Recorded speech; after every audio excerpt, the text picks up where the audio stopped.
El invitado de hoy, Informativo Forever, FM. Como habíamos anunciado, hemos hecho contacto telefónico con el licenciado Francisco Velasco, asambleísta de Alianza País, quien fue reelecto presidente de la Comisión de Régimen Económico y Tributario de la Asamblea Nacional. Licenciado Velasco, buenos días, Washington Delgado lo saluda. ¿Cuáles son sus planes, sus expectativas para este periodo que resta de 2 años hasta el 2013? Ahora usted nuevamente electo como presidente de la Comisión de Régimen Económico. Bienvenido, buenos días. Hola, buenos días, muchas gracias, Washington. Un saludo para la audiencia de Forever. Digamos, desde la perspectiva de la elaboración, discusión y debate de leyes, nosotros tenemos 3 leyes pendientes.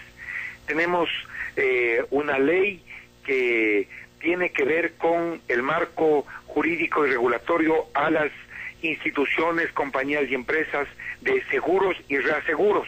Esa es una ley que la hemos venido trabajando y que, digamos, está en proceso de construcción. Tenemos una segunda ley que es la que tiene que ver con las instituciones. Hola. Pistas. Hay una ley para los bancos. Nosotros mismos hicimos la ley para la economía popular y solidaria y el sector financiero popular y solidario, que son las cooperativas, las cajas mutuales, toda una serie de emprendimientos de muchas personas, sobre todo del sector popular y solidario, que se reúnen para tener sus finanzas, ¿ya? Pero quedó sin marco regulatorio las mutualistas, y estamos en eso, digamos, tenemos avanzado el trabajo. Y una tercera ley es la ley de la extinción de la muerte financiera. Recordemos todos los ecuatorianos y ecuatorianas que merced a esta figura de la central de riesgos, cualquier pobre ecuatoriano y ecuatoriana que debía $20 quedaba para siempre condenado, quedaba con una especie de sello rojo, un INRI, que le impedía obtener otros créditos y otros préstamos, y nosotros queremos racionalizar esa manera mediante la cual se les juzgaba y se condenaba a ecuatorianos y ecuatorianas. Esas 3 leyes ya las hemos venido trabajando, o sea que están en proceso de discusión y estas tendremos que concluirlas. Hay una ley que el Ejecutivo está preparando, que la envió ya a la Asamblea, la ley antimonopolio, también ustedes la revisarían. Sí, efectivamente, no. Le estaba contando de las leyes nuestras, de las que nosotros las hemos de la Comisión, de acuerdo, por propia iniciativa de la Comisión. Y además de todas esas, nosotros tenemos efectivamente, como usted lo ha dicho, que procesar, debatir las leyes que provengan del Ejecutivo. En este caso, ya nos llegó ayer, le cuento, le comunico, ya nos llegó ayer de modo oficial. La ley se llama la Ley de Control de Poder del Mercado, la ley antimonopolio conocida más popularmente, que efectivamente lo que trata es de evitar que en este país se siga consagrando la concentración de el comercio, de la actividad económica. Pensemos que es un país donde como promedio el 85%, un día si podemos hablar de esa ley, usted me entrevista, con mucho gusto yo le podré contar ítem por ítem, digamos, zapatos y la industria del cuero, lácteos, el sector financiero, está concentrado en poquísimas manos, pocas empresas, y ya sabemos en este país las empresas son de pocas familias, un sector minoritario y pequeño controla enormes porcentajes de la actividad económica en este país, y de eso no se trata de que todos tengan la posibilidad de beneficiarse de la actividad económica. Entonces esa es una ley que ya tenemos hecho el cronograma. Ayer en la sesión que tuvimos para la elección de presidente y vicepresidente, ayer ya les dije a los compañeros y compañeras asambleístas, les mostré el cronograma, o sea, los 30 días que tenemos contados. Hasta el próximo viernes, o sea, de pasado mañana en 8, ya tenemos que presentar el primer informe, tenemos que votar en nuestra comisión por ese primer informe, y tenemos en total 30 días para procesar y despachar esa ley. Yo he participado también de la ley del mercado de valores, que es una ley que pretende asimismo hacer de la actividad bursátil, de la actividad de la bolsa, hacer una actividad mucho más democrática, que todas las pequeñas y medianas empresas y emprendimientos tengan la posibilidad de acceder a la bolsa de valores para beneficiarse de lo que significa la actividad bursátil en el mundo entero. Para el financiamiento. Exactamente, y se nos ha dicho también que podría llegar una ley económica urgente con reformas tributarias. Todavía no tenemos ese texto, todavía no lo conocemos, se nos ha dicho, pero además de todo esos trabajos nosotros tenemos dos que procesar. El primero es la información presupuestaria. Cada 6 meses el gobierno tiene que entregarnos, tiene 90 días de plazo, pero el gobierno tiene que entregarnos su informe de ejecución presupuestaria, o sea, cómo está gastándose la plata de los ecuatorianos, y ese informe entonces tiene el gobierno hasta este 30 de septiembre para que nos entregue el informe de los primeros 6 meses de este año, y eso también ocurre a finales de este año. Pero además de eso, nosotros por propia iniciativa creamos una comisión técnica de monitoreo presupuestario, mediante la cual nosotros cada mes estamos entregando información sobre el presupuesto. Entonces, por ejemplo, en este mes el informe que tenemos listo versa precisamente sobre impuestos. ¿Cuánto se paga en este país de impuestos? Se paga más o menos que en el Perú, que en Colombia o que en países de economías desarrolladas. Estoy pensando en la europea o la norteamericana. ¿Qué calidad de impuestos pagamos los ecuatorianos? ¿Qué porcentaje de impuestos directos e indirectos? Y eso cada 2 meses, nosotros presentamos un informe sobre distintas áreas que tienen que ver con el presupuesto del país. Y también podemos trabajar a petición de los asambleístas si es que nos piden un informe pormenorizado, por ejemplo, de los gastos en salud del año pasado, cuánto se invirtió, esa inversión, qué produjo como políticas públicas y como metas, digamos, se incrementó, por ejemplo, el número de camas por cada 100,000 habitantes, qué pasó con los resultados en términos de salud, los índices de mortalidad infantil, qué pasó con las infecciones, etcétera. Si es que se nos pide esta unidad técnica de monitoreo presupuestario, puede entregar esa información. Bien, con todas estas leyes o proyectos de leyes, licenciado Paco Velasco, estamos conscientes los ecuatorianos que su mesa es de suma importancia. Yo le hago una pregunta, ¿cuál sería la línea ideológica o práctica, técnica, que garantice, por una parte, el control del Estado, pero por otra parte también que se incentive la inversión? Mire, la mejor seña que puede dar este país es la inversión pública. O sea, si mire lo que ocurría hasta el año 2005, 2006, digamos, yo tengo referencias. Mire, este país tenía plata guardada aquí, dizque para fondos, llamaban ellos de emergencia, pero plata guardada, o sea, plata ociosa aquí. Y se tenía también plata afuera, a nombre de mantener la reserva monetaria, se tenía en los bancos de los países ricos. Y se tenía esa plata, nos pagaban plata del Ecuador, le digo plata pública, o sea, plata del erario nacional, plata de nosotros, se tenía a una tasa del 1, cuando más 1.5% en bancos de los países ricos. O sea, nosotros financiándoles a los países ricos sus crisis. Lo que ha hecho el gobierno nacional es decir, un ratito, se acabó.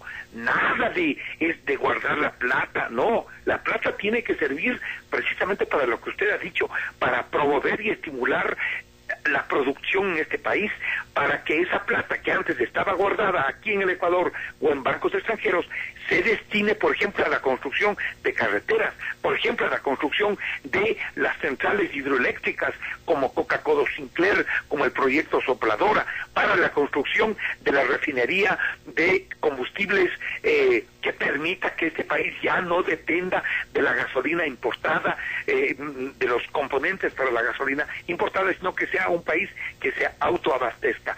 Esta manera de decirle al país, señores, este gobierno está poniendo plata, la inversión pública está en las carreteras, en los proyectos de vialidad, en los proyectos hidroeléctricos, en la refinación de combustibles, esa es la mejor señal para decirle, vea, yo tengo aquí una información de el diario El Universo, por ejemplo, ya sabe que hay disputas y lo que sea, pero yo puedo reconocer que cuando hay informaciones importantes, de lo que se trata entonces, la información que se tiene es que el sector empresarial está buscando en este país, mire lo que va a ser la información es, deme un minuto porque lo tengo aquí, mire, sí. En primer lugar, la industria gráfica ha crecido al 5% anual. O sea, todo el sector de las imprentas, de lo que tiene que ver con el papel, ha crecido en un 5%, y el principal factor de crecimiento de la industria gráfica ha sido la incursión del Estado. Sí, pero es que ahí hay una pregunta consecuente, ¿no? Está bien la inversión de infraestructura, generación de empleo a través de la inversión pública a corto plazo y mediano plazo, pero a largo plazo todos sabemos que en economía la genera la inversión privada, y en ese sentido no ha habido el volumen adecuado en el Ecuador, inversión nacional y extranjera, como para asegurarlo. A ese respecto también va la pregunta anteriormente planteada, licenciado Paco Velasco. Mire, Washington, digamos, podríamos discutir sobre si en verdad es el único motor de la economía en un país. No es único. Podríamos discutir. Pero es complementario. Ya, correcto. Perfecto. No es el único.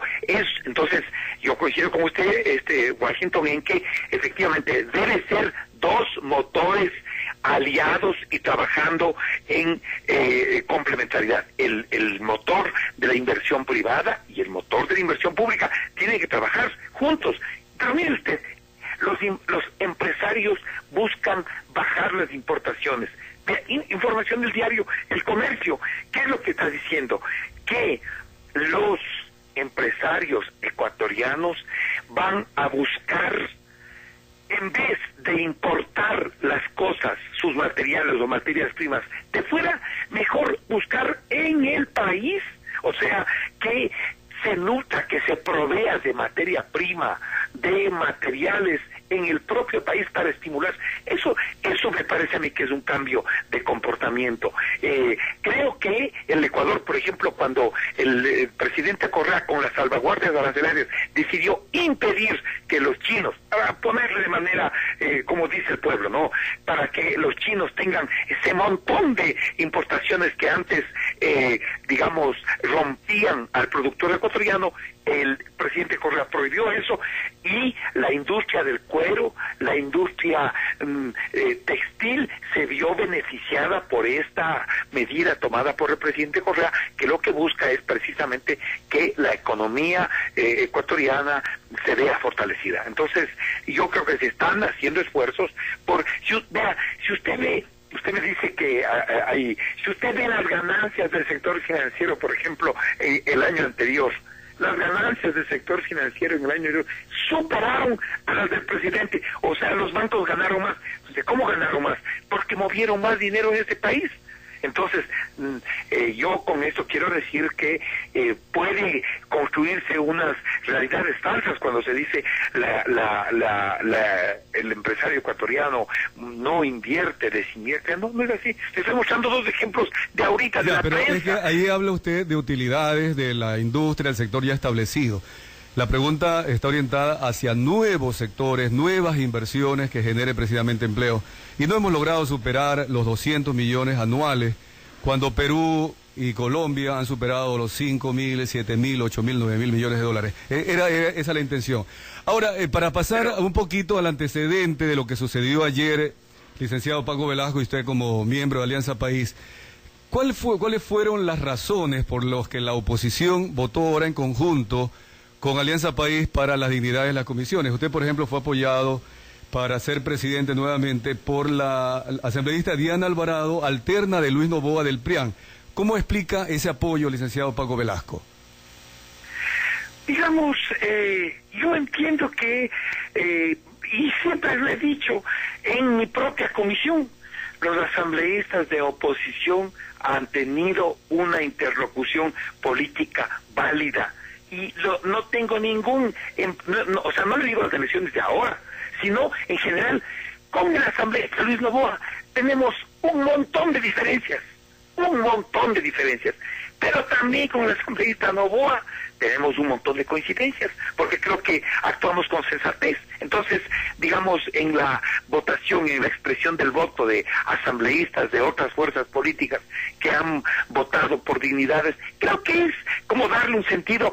¿Cuál es la apuesta entonces? La apuesta es ir al caos, la apuesta es ir al desorden absoluto, que no se elijan autoridades, que la asamblea devenga en un mare magnum. No, pues creo que hay gente sensata, que es lo que pretende. Yo inclusive acabo de escuchar una inteligente explicación del asambleísta Fausto Cobo, que él ha dicho, había algunos asambleístas que pretendían pescar a río revuelto con los votos del Partido Social Patriótica, y lo que ha dicho el coronel Fausto Cobo, ha dicho, no señores, no van a contar con esos votos para pescar a río revuelto. Entonces me parece a mí que son votos que lo que contribuyen es a darle ¿qué es lo que vamos a decirle al final de estos 4 años al pueblo ecuatoriano, los asambleístas? Vamos a decir, aquí están estas leyes hechas, señor, aquí están cuántas leyes, en qué condiciones y de qué dimensiones. Y eso creo que es lo que está buscando la gente, como usted lo acaba de decir, leyes que contribuyan a hacer mejor la vida de los ecuatorianos, leyes que contribuyan a la productividad. Pero con respecto a esa cuñita que usted se mandó haciendo hace 2 minutos de la inversión extranjera, yo le quiero decir que en el mundo entero la inversión extranjera está siendo analizada con pinzas, porque la inversión extranjera muchas veces, como usted como usted habrá de enterarse de la crisis financiera que sufrieron los países ricos en el 2008 y que ahora viene nuevamente, vino precisamente porque no hubo filtros para que ese capital financiero especulativo, se llama capital golondrina, entra nomás a un país, pone nomás la plata y lo que quiere es beneficiarse de los intereses y sacar esa plata y no invertirla en proyectos de largo plazo. Esa es la inversión privada que nosotros vamos a discriminar. La inversión privada extranjera que venga a proyectos de largo plazo en el país será bienvenida, pero ese capital especulativo, el golondrina, ese será rechazado porque ha causado ya prejuicios en las economías desarrolladas. Las crisis que están teniendo, como usted sabe, no son de menor envergadura. Licenciado Velasco, buen día. Orlando Murillo lo saluda.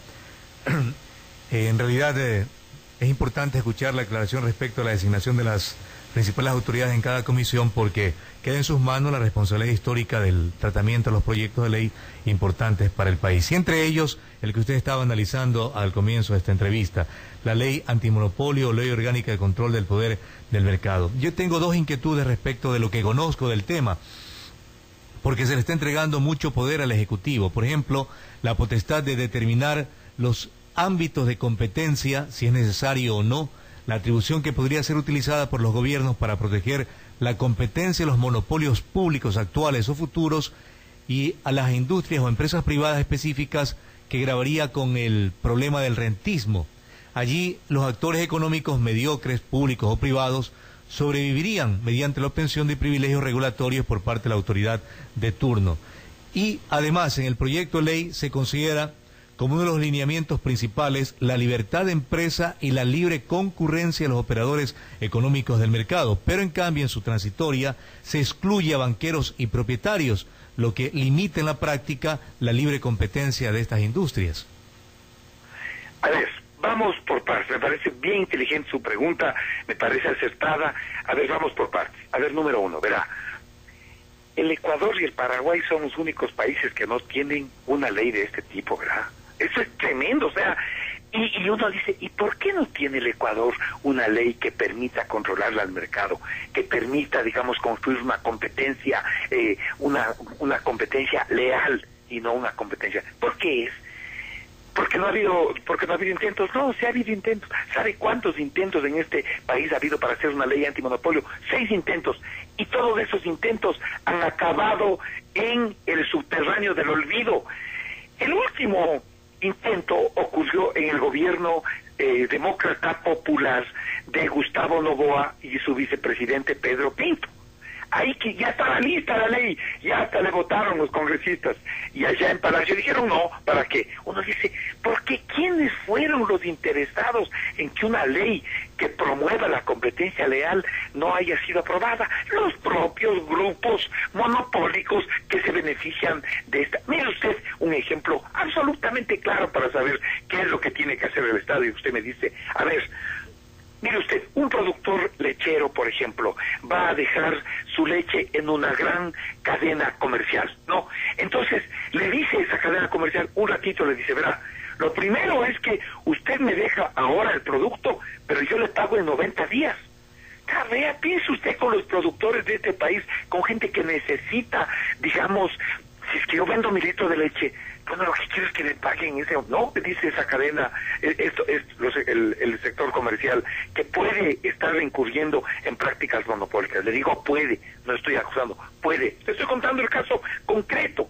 En 90 días, ¿le parece, ecuatorianos y ecuatorianas, oyentes de Forever, les parece justo que una cadena comercial le retenga 90 días de producto y no le pague, que le pague al cabo de 3 meses? Esa liquidez que necesita el productor ecuatoriano no está siendo interrumpida, boicoteada, saboteada por esta práctica de decirle, pero no solo eso, no solo eso, sino que además le dice, le dice, bueno, vos me dejas aquí tu leche, pero me tienes que dar un precio preferencial, un precio más bajo para yo cogerte la leche. Y entonces le dice, y bueno, ya, si usted va a coger bastante de mi producción, ya yo le puedo dejar un precio preferencial. Le dice, un ratito, para que yo verifique y certifique que me estás dejando a un precio preferencial, tú me tienes que tener todo tu sistema de contabilidad abierto para que cualquiera de mis inspectores y supervisores vayan y abran tu contabilidad cuando a mí me dé la gana. O sea, la cartera de clientes de una empresa abierta para que verifique y certifique que efectivamente. ¿Usted cree que esa es una práctica correcta? ¿Usted cree que no tiene que intervenir el Estado para garantizar que los ecuatorianos tengamos el acceso a bienes y servicios de calidad? Pero además que tengamos la libre elección de seleccionar en nuestras compras a cuál queremos. Entonces creo que en este país es fundamental, es importante. Vea, Inglaterra tiene su ley. Desde 1680 ellos ya tienen una ley porque sabían de lo que puede ocurrir en un mercado si no tiene regulación. Entonces, y respecto a los monopolios públicos, ahí sí yo le digo, mi amigo, si es que si una empresa de alcantarillado en una ciudad, por ejemplo, no tiene el monopolio público, imaginémonos lo que significa entonces que distintas empresas resulta más caro hacer alcantarillado o hacer agua potable. Estoy poniendo 2 empresas públicas que deben tener el monopolio público, pero desde luego que sí, pues el agua potable, el alcantarillado. Estoy pensando en el propio sector petrolero. Usted, entonces, lo que están diciendo es que el sector petrolero, los pozos petroleros, el petróleo que está en el subsuelo ecuatoriano se tiene que privatizar o entregar a otras empresas. No, eso tiene que estar en manos del monopolio estatal, o el propio tema de las frecuencias de comunicación. O sea, el espectro radioeléctrico tiene que estar en manos del Estado. Ese es un monopolio natural, como es el de los recursos naturales, como lo es el del agua, como es el de los nevados, como es el del patrimonio cultural e intangible. Pensemos nosotros en lo que pasaría si es que no hay los monopolios. Y eso lo tiene todos los países del mundo. Usted no vaya a creer que va a estar, estoy pensando en una economía desarrollada como la gringa. O sea, va y les diga, oigan, yo quiero sacar por ejemplo, vea, los gringos tienen unas regulaciones para garantizar su soberanía alimentaria extraordinarias. Eso tiene que hacer el Estado. Entonces, yo sí le digo que desde luego vamos a seguir protegiendo a los monopolios estatales y públicos con respecto de áreas estratégicas. Le estoy diciendo recursos naturales, le estoy diciendo agua, espectro radioeléctrico, petróleos, alcantarillado, agua potable. Muy bien. Pero yo sí creo. Sí, para agradecerle al licenciado Francisco Velasco toda la información detallada que ha compartido con la ciudadanía. Todas estas son intenciones positivas, ojalá leyes que se concreten para el bien general, el summa causae. No más que dentro de esto también se preserve la garantía, la seguridad de que se mantenga la inversión privada. Le agradezco haber estado con nosotros el día de hoy, licenciado Francisco Velasco. Muy amable. Muchas gracias a usted también. Gracias. Muchas gracias. Okay, bueno.